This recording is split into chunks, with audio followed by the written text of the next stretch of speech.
విజయమ్మ గారు ఓపెన్ లెటర్లో నాన్న నీ తర్వాత ఈ లోకంలో పాప మేలు కోరేది నేనే. మరి అంత ధైర్యంగా చెప్పిన వాళ్ళు తర్వాత ఇంకొక ఇంపార్టెంట్ మాట ఉండండి. 2009 నుంచి 2019 వరకు 10 ఏళ్లకు కలిపి డివిడెండ్ రూపంలో జగన్ వాటా ఆయన ఉంచుకొని పాప భాగానికి, పాప అంటే షర్మిల గారండి ఇక్కడ, పాప భాగానికి 200 కోట్ల రూపాయలు ఇచ్చాడు. అక్కడ తల్లికి ఒక వాటా ఉంటుంది.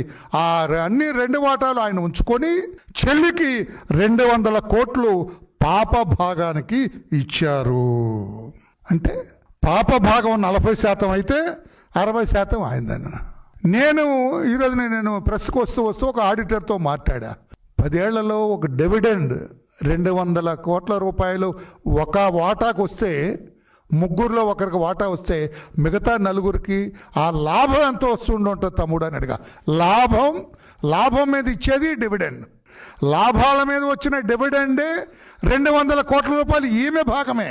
జగన్ గారిది తల్లిగారి భాగం ఆయన ఉంచుకున్నాడు. అంటే లాభం ఎంత ఉండొచ్చు అని చేస్తే 2500 కోట్ల రూపాయల పైనే రావచ్చు అని ఒక ఆడిటర్ నాకు చెప్పాడు. ఇప్పుడు 2500 కోట్ల రూపాయలు ప్రాఫిట్ సంపాదించారంటే మీరు పెట్టుబడి ఎంత పెట్టి ఉండాలి అంటే దాదాపు 25,000 కోట్ల రూపాయల పెట్టుబడి దానికి ఉండాలి. అప్పుడే 2500 కోట్ల రూపాయలు లాభం రావచ్చు.